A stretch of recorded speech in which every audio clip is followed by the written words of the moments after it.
Deadwood County didn't show up on most maps. Even when it did, it was just a speck, a forgotten blot of pine forests, dirt roads, and quiet ghosts. People said the woods there breathed strange stories.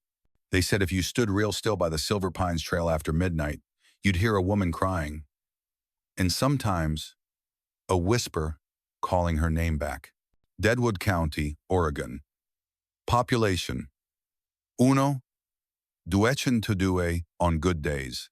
Tucked somewhere between the Umpqua National Forest and an old highway, no one remembered paving. The place wasn't so much a town as it was a graveyard of promises. Trailers rusted behind blackberry thickets. Abandoned farmhouses collapsed into themselves like forgotten prayers. And in the middle of it all, beneath a ridge of evergreens, stood Silver Pines Ranch. To the locals, the ranch was a curiosity: 50 acres of fenced pasture and dense forest, owned by a man who never came into town unless he had to. Jonathan Thorne, 52, ex-preacher turned goat farmer, was the kind of man who inspired nods and silence in equal measure. He wore the same dark flannel shirt every Sunday morning, walked with a Bible in one hand and a leather-bound journal in the other. People said he once preached in Texas. Others said he buried his wife somewhere in the woods and had been talking to God ever since. He called his land a sanctuary. He called the goats his flock. He called his workers blessed women.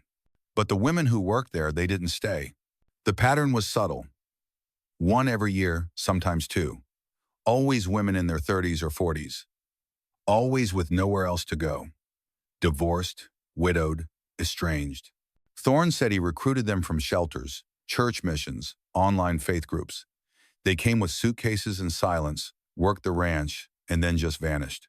When asked, Thorne smiled kindly. She found peace, he'd say. She met a man down south.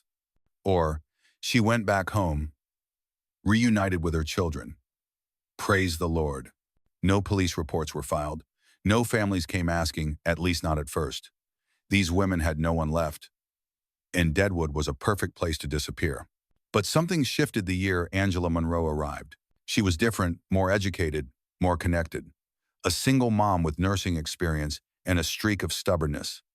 She sent letters, called her mother every week, even kept a journal. For 10 months, everything seemed normal. Then, without warning, silence. No more calls.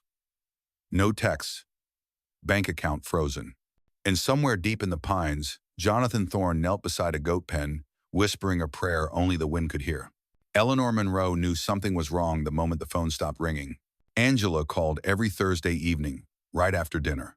It had become ritual, Angela's soft voice crackling through static, the chatter of her two boys in the background, stories of goats, new recipes, the forest smells. Then came silence. 1 week, then 2. Then a full month. Eleanor waited, heart pacing. Maybe Angela lost her phone. Maybe there was a storm. But as week 5 passed with no word, she knew. This wasn't normal. This wasn't Angela. Her daughter wasn't the kind of woman to vanish. She was reliable to the bone too much, sometimes. After the divorce, after her ex-husband walked out with the neighbor and the savings, Angela held everything together. She worked 2 jobs, fed her boys, and still had time to call her mother every damn week. So, when Eleanor called and got the robotic, "This number is no longer in service," her stomach turned to stone. At first, she tried the sheriff's office in Jackson. She's 32, they said. Adults are allowed to disappear. Maybe she needed space. But Eleanor knew better. Angela had left the boys with her just for a year, she'd said, just to earn some money and start fresh. A year was almost up. And mothers don't just walk away from children they love. Eleanor pulled out the last envelope Angela had sent, postmarked from Deadwood County, Oregon, a place Eleanor had never heard of. The return address was simple: Silver Pines Ranch, Lot 12, off Route 6B. She didn't tell anyone. Didn't ask for help. She packed a duffel bag with 2 changes of clothes, filled a thermos with coffee, printed directions off her old laptop, and boarded a Greyhound bus headed west. 3 buses, 2 layovers, and a 5-hour wait in Eugene later, Eleanor found herself in a rental car, winding through a 2-lane road swallowed by fog and fir trees. The deeper she drove, the more her phone lost service. By the time she reached the turnoff to Route 6B, the GPS had gone dark. It wasn't a road, not really, just a rutted dirt trail that dipped into forest like a secret being buried. No signs, no lights, just miles of green silence and the whisper of something unseen. She parked half a mile from the ranch, hidden under a canopy of pine. Her boots sank into soft earth as she walked. The smell of wet bark and dung grew stronger. Then she saw it. Tall fencing, a barn with peeling red paint, and a white farmhouse with ivy crawling up its porch railings. Goats bleated somewhere beyond the barn. And there, standing on the porch like he'd been expecting her, was Jonathan Thorne. He smiled, warm and weathered. "You must be Angela's mother." His voice was calm, friendly, too calm. Eleanor swallowed hard. "Where is my daughter?" Thorne's eyes narrowed just for a second. "Why, she left weeks ago. Met a man, moved to Texas, said she was finally ready to be happy." He handed her an envelope. Inside was $500 and a bus schedule. "You should rest, Mrs. Monroe. The road back is long." But Eleanor didn't move. Something in his voice felt practiced, too smooth, like a hymn sung too many times. And deep in her gut, a cold certainty settled in. Angela never left Deadwood. Eleanor didn't sleep that night. Jonathan Thorne had offered her a room in the ranch house, a guest bedroom with lace curtains and the faint smell of old cedar. He brought her a plate of warm cornbread and chamomile tea, told her she could rest and head home in the morning. She ate none of it. Instead, she lay fully clothed atop the bed, listening to the creak of the wooden floorboards outside her door, to the distant cry of goats, to the ticking of a grandfather clock down the hall that seemed far too loud for a place so quiet. Every instinct told her not to close her eyes. At 3:12 a.m., something brushed the hallway wall. A whisper, or maybe just the wind. But Eleanor was already up, clutching her flashlight like a weapon. By dawn, she was gone. She left a thank you note by the nightstand, quietly shut the door behind her, and walked down the gravel road in the direction opposite the ranch house. Not toward her car, she didn't trust that it would still be there. Instead, she headed toward town. If you could call it that. Deadwood proper was 5 miles down the road. 5 miles of potholes, pine needles, and not a single passing car. She didn't mind. The solitude gave her time to think. Thorne's story didn't sit right. Angela leaving for Texas without saying goodbye? Without her children? It wasn't just unlikely, it was impossible. And the envelope of cash? That was hush money. By the time Eleanor reached the sheriff's station, her boots were coated in dust, and her knuckles raw from gripping her flashlight like a lifeline. She marched straight to the front desk, heart pounding. "I need to report a missing person," she said. "My daughter." The deputy behind the glass partition looked up, young and distracted, chewing on a pen cap. "How long has she been gone?" 3 months, Eleanor replied. "Maybe longer, but she called every week before that." He raised an eyebrow. "Ma'am, your daughter's an adult. If she left on her own." "She didn't." Eleanor leaned in.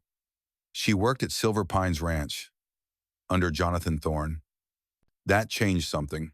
The pen cap dropped. The deputy sat up straighter. "Thorne? The preacher guy?" Eleanor nodded. He hesitated, then said quietly, "You're not the first one." "What?" He cleared his throat, lowered his voice. "Couple years back, woman from Arkansas came looking for her sister. Same story. Said she worked at the ranch, then stopped calling. We filed a report, but nothing came of it. Nobody pushed it further." Eleanor stared. "And you just let it go?" The deputy looked away. "Deadwood's small, ma'am. Real small. Thorne, he's connected. Used to preach in half the counties around here. People trust him. Some still tithe to him." Eleanor felt her chest tighten. She had come all this way, through woods and silence and gut-wrenching fear, only to find more silence waiting on the other side. But she wasn't leaving. Not without Angela. Not without answers. That evening, she booked a room at the only motel in town, the Dusty Pines Inn. Paid cash. Then she sat at the rickety desk, opened her daughter's last letter, and read it again. There was a line at the bottom, a scribbled note, barely legible. "Mom, if anything feels off, don't believe what he says. Not everything here is what it seems." Eleanor circled the line with a red pen. She would not go home empty-handed. The Deadwood County Sheriff's Department wasn't built for missing persons. The building was small, 2 desks, 1 holding cell, and a coffee pot that hadn't been cleaned in a decade. Eleanor sat in a cracked vinyl chair, watching Deputy Lane clack away at his outdated desktop, pretending to look busy. Her report had been taken, entered, and quietly filed. Somewhere under non-critical, adult voluntary absence. "I've done what I can," Lane mumbled without looking up. "If she contacts you, let us know. In the meantime, it's probably best to wait." Eleanor said nothing. Her fingers clutched the letter in her coat pocket like it might vanish if she let go. After Lane left for lunch, Eleanor wandered the narrow hallway and found a corkboard full of laminated flyers, yard sales, found dogs, a poster for a canned food drive in 2016. And there, pushed into a corner behind a missing cat poster, was a photo of a woman blonde, mid-40s. Below the picture, "Missing, Julia Mae Dorsey. Last seen 2019. Employed at Silver Pines Ranch." Eleanor's stomach flipped. She pulled the flyer down and brought it to the front desk. The other deputy, a gray-bearded man named Sheriff Murdoch, looked up from a crossword puzzle. "This still active?" she asked. He squinted at the paper. "Technically." "You follow up?" Her sister came around, made noise for a while, then she left. "No foul play confirmed." "No foul play." Eleanor's voice cracked. "She vanished." Murdoch's eyes narrowed, his tone suddenly firm. "Ma'am, I understand you're worried, but this county runs on 2 patrol cars and a 3-man staff. We can't chase every ghost story some preacher's past brings in." Eleanor stepped back. The message was clear. Jonathan Thorne wasn't just known he was untouchable. That night, back at the Dusty Pines Inn, Eleanor opened her laptop. Slow Wi-Fi crawled to life. She searched everything. Silver Pines Ranch missing women, Jonathan Thorne, Oregon, Deadwood disappearances. Nothing. No news articles, no police logs, no online threads. It was like the women had been erased.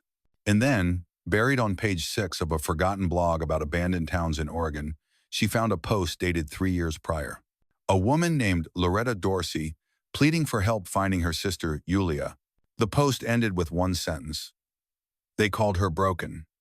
He called it healing. I think he's burying them in that forest." Eleanor stared at the screen, pulse quickening. "Julia, Angela, how many more?" She reached for her phone, hesitated, then opened her daughter's voicemail again just in case.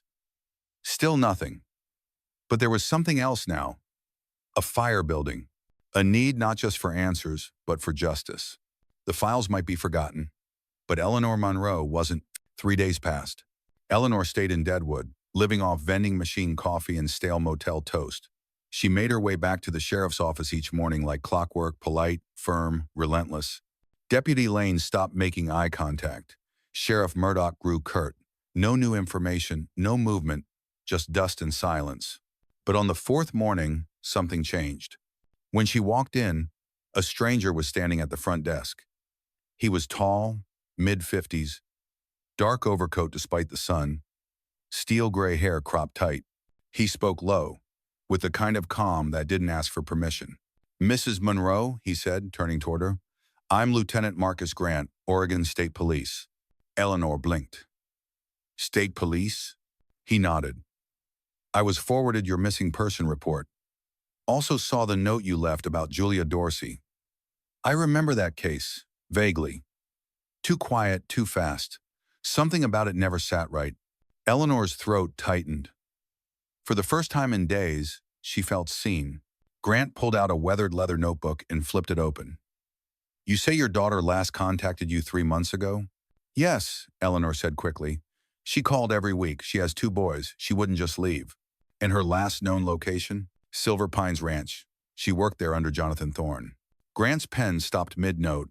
His eyes sharpened, just a flicker. "You know him?" Eleanor asked. "I've heard his name. Old contacts in Lane County flagged him back in 2017. A domestic incident with a woman who worked at a mission shelter. Never led to charges. Then 2 years later, Julia Dorsey disappears." He closed the notebook. "Do you mind stepping into the back? I want to show you something." They walked into a cramped office. On the wall was a corkboard with 5 photos. Julia Dorsey, Melissa Hart, Irene Phillips, Tanya Lee, and Angela Monroe. Each photo had the same caption, "Missing, last seen, Silver Pines Ranch." Eleanor's knees almost gave out. "You're not the only one," Grant said gently. "We've had scattered reports over the years, but they were spaced out, came from different counties, different jurisdictions. No one connected them. Until now." He pulled a file from a manila envelope. "I reopened Julia's case, and I'm opening a formal investigation into Silver Pines Ranch. That means I need access, and I need proof." "What kind of proof?" Eleanor asked. "Anything. Records, personal belongings, something that ties these women to that ranch after the date they supposedly left. We'll build from there." He looked at her, serious. "But I need to warn you. Thorne is smart. He's cautious. And if he senses we're circling, he'll bury whatever secrets he's hiding. Maybe literally." Eleanor nodded. "Then we don't give him time." Grant studied her for a long moment, then reached into his coat. He handed her a card. "If anything seems off, strange calls, missing papers, people asking questions, call me. Day or night."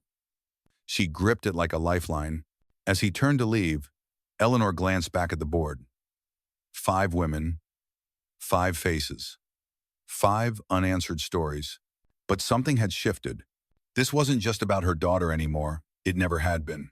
2 days after the meeting with Lieutenant Grant, Eleanor found herself sitting in a cramped corner booth of a diner just outside Deadwood. Across from her, a woman in a Navy windbreaker tapped through banking statements on a government-issued tablet. Detective Aria Delgado, Oregon State Financial Crimes Unit. Quiet, sharp-eyed, young enough to be Angela's cousin, but with a voice that carried the weight of war stories. She didn't say much at first, just let the numbers speak. "So far," Delgado said, not looking up, "we've traced payroll deposits made to Angela Monroe, Julia Dorsey, and 2 of the other missing women." She turned the tablet toward Eleanor. A string of monthly deposits popped up, $1,250 every 4 weeks. All payments came from a shell company named Blessed Harvest Foundation. Eleanor frowned. "That's not the ranch's number, but it's owned by the same man. Jonathan Thorne is listed as Director of Outreach and Spiritual Oversight. The actual ownership structure's a maze, nonprofits, P.O. boxes, trusts, but they all lead back to him eventually." Delgado slid her finger across the screen. "The pattern's identical.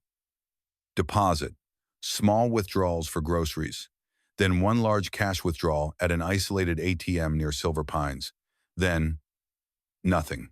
"Angela's last withdrawal?" Eleanor asked. Delgado pulled up the data. $2,400. 3 months ago, at a no-camera ATM 2 miles from the ranch. She never touched the account after that? "Not a cent." Eleanor clenched her jaw. "He's taking their money." Delgado nodded slowly. "That's the theory. Either coercing them into closing accounts before disappearing them, or he's taking over access through fear, manipulation, or worse." She pulled out a printed ledger, yellow highlighted and annotated. The blessed-harvest.org site lists over 30 former workers. Most of them have no online footprint, no tax filings, no forwarding addresses. It's like they dropped off the planet, and no one noticed. They're all women from vulnerable backgrounds, many of them estranged from families. If someone did notice, they didn't speak up. Eleanor stared out the window. A goat grazed lazily beyond the edge of the parking lot behind a wire fence. "He picks them," she said softly. "He studies them, finds the quiet ones, the forgotten ones." Delgado nodded. "We think he uses religious channels, closed Facebook groups, Christian support forums. His messages offer sanctuary, healing, new beginnings. And when they get there, they disappear." Eleanor looked back at her. "So what now?" "We build the paper trail. Subpoena the ATM footage if there's any. Cross-reference IP logs, phone pings, utility records, anything to prove these women didn't leave on their own." She leaned in. "We also need someone inside." Eleanor stiffened. You mean undercover? Delgado's eyes locked on hers. Thorne's too careful, too insulated. No one in town talks. His employees don't last long either. They disappear or leave within weeks. We need a narrative, a witness, someone who's seen the inside. Eleanor looked down at her hands. I'm not leaving, she said, quietly. We're not asking you to, Delgado's tone softened.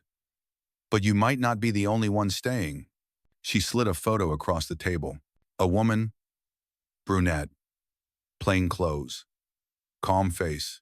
This is Rebecca Hale. She's going in. Eleanor stared at the picture, a stranger's face. But maybe, just maybe, the key to pulling this whole thing apart. The application was submitted under the name Tina Wallace, widow, 42. No children, former waitress, no known relatives, no social media presence. The kind of woman who could disappear without a ripple. That's how Rebecca Hale entered Silver Pines Ranch. She arrived just after dawn, backpack slung over one shoulder, dressed in worn jeans and a flannel shirt 2 sizes too big. Her hair, normally pinned with precision, hung loose under a faded ball cap. She walked with a slight limp, manufactured but convincing. Jonathan Thorne met her at the gate himself. He wore a brown corduroy coat, his Bible tucked under one arm. He smiled when he saw her. You must be Tina, he said, extending a hand. Welcome home. Home. Rebecca shook his hand. His grip was dry, firm, oddly warm. He gave her a quick tour of barns, goat pens, a communal kitchen, and the cabins. Most of the ranch was quiet. Too quiet. No music. No laughter. Just the wind-stirring pine branches and the occasional bleat of a goat like a voice swallowed by the forest. You'll be staying in cabin 3, Thorne said. Other women will show you the ropes. Other women, there were only 4. They moved like shadows, heads down, soft voices, eyes that darted but never landed. Rebecca introduced herself to each. No one asked questions. No one smiled. Later that evening, she found a note folded on her pillow. Don't ask. Don't resist. Smile when he looks at you. No name, no handwriting. Just that. The cabin was clean but sparse, single bed, bare walls, a wooden cross nailed above the door. Her phone was a dummy issued by the Bureau, loaded with encrypted messaging disguised as Bible app notifications. At 10:30 p.m., her screen buzzed once. Status check? She typed back, settled. Observing. He watches everything. The next morning, Thorne summoned her to the main house. His study smelled of incense and varnished oak. He poured her tea and asked about her past, her brokenness, as he called it. Rebecca fed him the story they'd written. Abusive husband, no family, a miscarriage that drove her to God. He nodded along, sympathetic, quiet. Then he said something that chilled her. You'll find healing here, Tina, but healing requires surrender. You must let go of the world. She forced a smile. I'm ready to let go. Thorne's gaze lingered too long.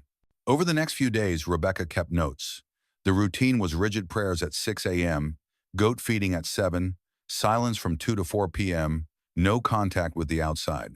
No one left the ranch without Thorne's permission. She found a locked shed behind the southern fence. Thick chains, no windows, a padlock so worn it glinted in the sun like an eye. She made a mental note to check it later. On the 5th night, one of the women Evelyn whispered as they passed in the laundry shed. Julia slept in your bed before you. Rebecca stopped. Julia Dorsey? Evelyn looked away. Don't ask. Don't resist. Smile when he looks at you. That same line. The note on the pillow. Later, back in her cabin, Rebecca pulled up her dummy phone and typed, multiple red flags, lock structure, name drop confirmed, emotional control evident. Proceeding carefully. He's watching me. Outside, a shadow moved past her window. Slowly, deliberately. The lion was circling. The rain came on the 6th night. It fell in sheets, blanketing Silver Pines Ranch in a steady, hypnotic rhythm. Most of the goats huddled beneath their shelters. The women retreated to their cabins early, and Jonathan Thorne, as he often did during storms, disappeared into the barn alone. Rebecca waited. At 1:12 a.m., dressed in black, Boots wrapped in cloth to silence her steps, she slipped out of cabin 3. Her breath plumed in the cold air. The flashlight in her jacket pocket flickered once, then steadied. She crossed the muddy trail behind the barn, her eyes adjusting to the dark. She reached the southern fence. The shed was still there, low-roofed, windowless, with chains that shimmered in the rain like veins. The padlock was rusted but thick. No obvious way in, but Thorne had entered that night. She saw it. From her cabin window just after midnight, he'd walked the path, lantern in hand, coat drawn tight, and he hadn't come back. Rebecca circled the structure. On the far side, almost hidden beneath ivy and rot, was a thin metal door low to the ground, maybe 4 feet tall. A root cellar, perhaps. She pressed gently, unlocked. The door creaked open into blackness. The air inside hit her like a wall damp, chemical, laced with something metallic. She clicked on her light. Stairs. Narrow. Concrete. Leading down. Each step groaned under her weight. Below, the passage opened into a low-ceilinged room. Wooden shelves lined the walls, stacked with plastic bins, labeled in faded Sharpie, lost, cleansed, redeemed. She opened the nearest one. Inside, a pink wallet, worn and stained, a cheap necklace with a heart-shaped pendant, a folded grocery list with the name Angela M. scribbled in the corner. Rebecca's breath caught. She reached for her phone, snapped photos in rapid succession. Bins after bins, clothing, trinkets, personal effects, hair ties, a rosary, a torn driver's license. Julia Dorsey. In the far corner, beneath a stained drop cloth, something larger rested. She hesitated, then pulled it back. A box, heavy, wooden, padlocked. Next to it, a small tin of lye, a pair of thick rubber gloves. Her pulse quickened. She lifted the lid of another container, nearby sawdust, bits of bone. A scream clawed at her throat, but she swallowed it. Photos. Fast. Everything. Then the floor creaked above her. Someone was moving. Heavy steps. Rebecca killed her light. Dropped low. Heart pounding. Another creak. Closer. The cellar door above opened just a crack. Faint light bled in. Then silence. 5 seconds. 10. 20. Then the door shut. She waited. Frozen. Listening to the blood roar in her ears. When she finally surfaced, the ranch was still and dark again. Thorne's cabin had no lights. No movement. She ran. Back in her room, she locked the door and peeled off her wet clothes, hands trembling. She opened her phone, typed the message with trembling fingers. Physical evidence recovered. Personal belongings. Bone fragments. Angela confirmed. Possibly others. He knows someone was there. Advise. Immediate extraction possible. But I'm not done. Outside, thunder cracked through the valley.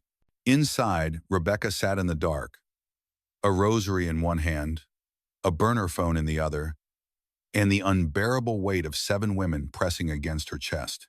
She had found the truth. But now, she had to survive it. The raid was scheduled for 4 a.m. By then, the rain had stopped, but the fog lingered thick, pale, smothering everything in a shroud of breathless quiet. It cloaked the gravel roads and crept between pine trunks like smoke. The goats stirred uneasily in their pens.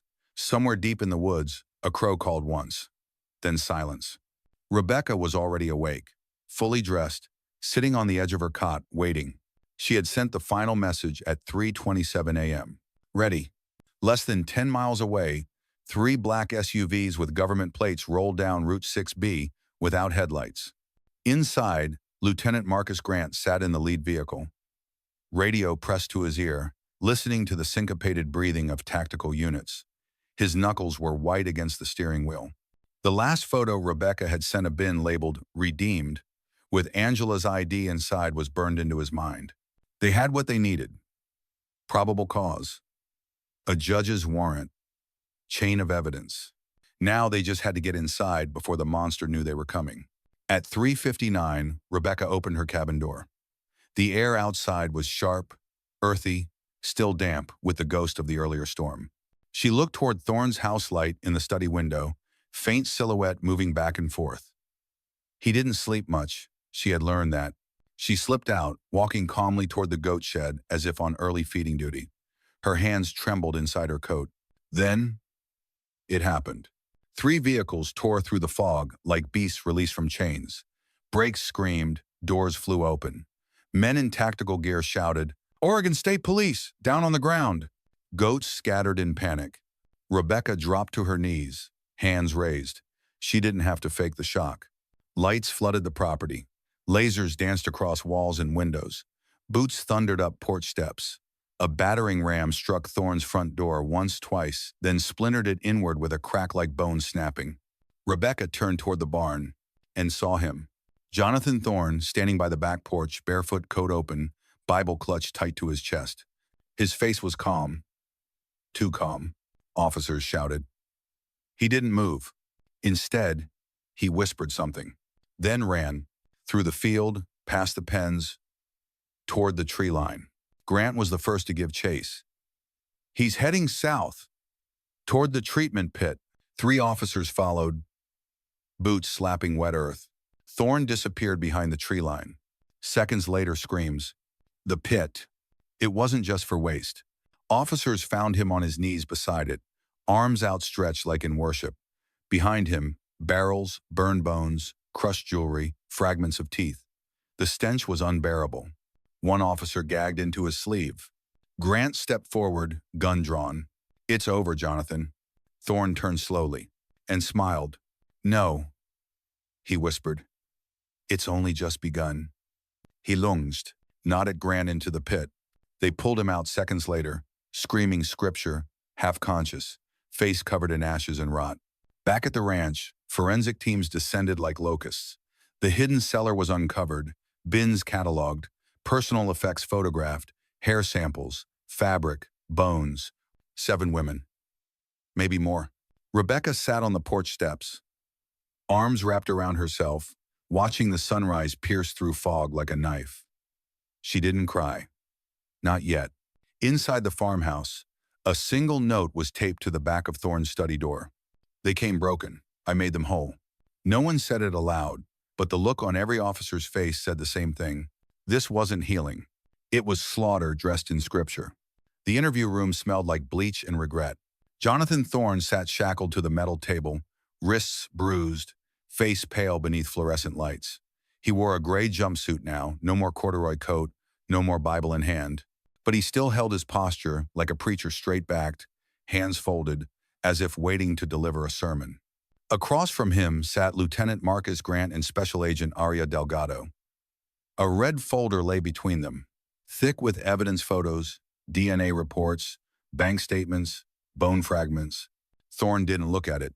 He stared at the wall, smiling faintly, as if listening to something only he could hear. Grant broke the silence. 7 women. We have their names, their things, their remains. We have your fingerprints on every bin. We have witness testimony. This is your only chance to speak." Thorne turned his head slowly, eyes serene. "I already spoke," he said. "They just wouldn't listen." "Who wouldn't?" Delgado asked. "The women," he whispered. "They came broken, cracked and hollow, full of rot. God sent them to me to purify." He leaned forward slightly, voice soft but steady. "They wanted to be saved, but they didn't know how to ask. So I listened to what they didn't say, and I helped them surrender." Grant stared at him. "You drugged them?" "Number," Thorne shook his head. "I prayed with them. I gave them peace. And when they were ready, I released them from their pain." Delgado flipped the folder open, pulled out a photo. Angela Monroe's wallet, stained with lye, edges curled from heat. She slid it across the table. "Is this what peace looks like to you?" Thorne looked down at the photo, expression unreadable. "She was the last one," he said quietly. "The hardest. So much fear, so much resistance. I thought, maybe she wouldn't need it. Maybe she could walk away whole." He paused. "But then she wrote to her mother." Grant leaned in. "You read her letters." Thorne nodded. "Everyone. She said too much. Doubt spread through the others. I had to act. Delgado's voice sharpened. You killed her because she missed her family. I freed her, Thorne snapped. For the first time, his voice cracked. Do you know what it's like to watch someone decay from the inside? The way they look at you, begging for meaning, clinging to lies about forgiveness and second chances? He slammed his cuffed fists on the table. The world chewed them up and spat them out. I gave them purpose. I gave them purity. Silence thickened the room. Grant spoke next, low and cold. Your wife. Let's talk about her. Thorne froze. You were married in 1998. She filed a restraining order in 2003, went missing 6 months later. You told police she left to find herself. Nobody was ever found. A long pause, then Thorne exhaled. She started it, he whispered. She taught me about pain, about how love is conditional, about how even God turns his face away when you're no longer useful. Delgado closed the folder. You're done, Jonathan. He looked up. No, he said. You still don't understand. Grant stood. Enlighten us. Thorne's voice softened to a whisper. They came to me. Not just the women. The voices. The signs. The dreams. I wasn't killing them. I was ascending them. No one responded, because there was nothing left to say. The monster had removed his mask, and beneath it, there was only madness disguised as mercy. The trial began 6 months later in Portland, under heavy security in a packed courtroom. Reporters filled the gallery. Victims' families sat shoulder to shoulder in rows of pew-like benches, clinging to tissues, hands, and the weight of a grief too old to still feel raw, but it did. Every day, Eleanor Monroe sat in the front row, a photo of Angela tucked inside her coat. She hadn't missed a single session. Jonathan Thorne pled not guilty by reason of insanity. His defense team argued he suffered from religious delusions, that he believed himself a vessel of divine judgment. The prosecution countered with forensic evidence, detailed timelines, and chilling testimony from Rebecca Hale, her voice steady as she recounted each moment underground, each bin she opened. When they displayed the photos, Angela's necklace, Julia's rosary, the bones, the room fell silent. A silence too thick to swallow. Thorne showed no reaction, not during the evidence, not during the testimonies, not even when a mother screamed, "Murderer!" across the aisle before being let out in tears. But on the 5th day, as Eleanor took the stand, something shifted. She held Angela's last letter, unfolded with care. Her voice broke on the 3rd sentence. She told me not to believe him, that something was wrong, that, if I felt it, I had to come. Her eyes found Thorne. She trusted me to come, and I did, and now she's gone. For the first time, Thorne looked directly at her and blinked. No words, no smile, just a moment brief and bloodless where the mask cracked and something hollow looked out. The jury deliberated for 2 days. Guilty on all counts. 7 murders, unlawful disposal of human remains, obstruction of justice, and aggravated abuse under religious coercion. No insanity plea upheld. The judge sentenced him to life without parole. The courtroom exhaled, but no one cheered. Justice, after all, doesn't bring back the dead. Outside, rain fell quietly against the courthouse steps. Families stood in huddled silence, holding each other. Eleanor stepped aside, hand over her chest, feeling the letter through her coat like a heartbeat. Rebecca joined her. You gave her voice, Rebecca said gently. No, Eleanor whispered. She never lost it. We just had to listen. Later that night, Eleanor sat alone in her motel room, a small candle flickering on the windowsill. She opened a worn box of Angela's belongings, photos, school ID, a hand-drawn card from her sons. At the bottom, folded and faded, was Angela's journal. She read the first page. Day 1. The goats are loud. The man who runs this place smiles too much. Something about this land feels still, like it's waiting. Eleanor closed the book, pressed it to her chest, and let herself cry, truly cry for the first time. This wasn't an ending, but it was, finally, a place to begin grieving. Deadwood County never made the headlines again. The media trucks rolled out. The court transcripts were filed away. The podcast episodes wrapped up, sponsors thanked, seasons closed. Silver Pines Ranch was officially condemned, fenced off, left to rot beneath the weight of its secrets. But Eleanor Monroe still remembered the sound the cellar door made when it opened. And Rebecca Hale still dreamt of bins labeled redeemed. The world moved on, as it always does. But for those who had walked through that fog, who had touched the cold wood of the boxes and seen what was inside, forgetting wasn't an option. 6 months after the verdict, Eleanor returned to the ranch alone. She walked through the overgrown path leading to the southern fence. The air was quiet now, no longer thick with fear, but not at peace either. Just paused, as if the land itself was still holding its breath. The shed had been demolished, but the tree line remained. So did the silence. Eleanor stood there for a long time, clutching Angela's journal, then set it down gently beneath the roots of the tallest pine. "I found you," she whispered. "I came." And then she left. Elsewhere, Lieutenant Marcus Grant typed the final page of his case report. A career investigator, he'd seen everything from cartel killings to domestic terror cells. But Silver Pines was different, not because it was the worst, but because it was quiet. There were no blood-splattered walls, no screaming neighbors, no late-night sirens or desperate 911 calls. Just a smiling man, a closed gate, and a faith-based payroll system that buried women in metaphor before burying them in the ground. What haunted Grant most wasn't the crime. It was how easily it could have gone on.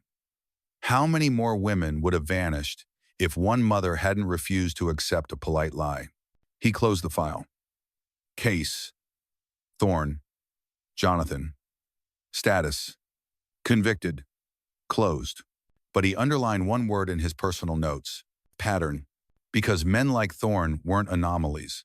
They were reflections, twisted mirrors of what people want to believe. That evil always looks like violence.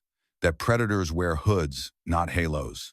That a man who speaks gently can't be the same man who grinds bones beneath a barn. But they can. And they do. Rebecca Hale transferred divisions, left undercover work behind. These days, she taught new recruits ethics, trauma debriefing, how to identify coercive behavior masked as charisma. She rarely spoke of Silver Pines by name. But on the first day of every class, she said the same thing. Never assume the monster growls. Sometimes, he prays louder than anyone else in the room. In a dusty office at the Oregon Victims Alliance, a new wall display was mounted. 7 photos. 7 names. Below them, in quiet type, they were not lost. They were ignored. Until someone listened. And beneath that, carved into wood, a final line from Angela Monroe's journal: "If anything feels off, don't believe what he says. Not everything here is what it seems." In the end, justice came, but not with sirens, not with fire. Justice arrived the way truth always does in places like Deadwood: slow, quiet, relentless. Just like the evil that came before it,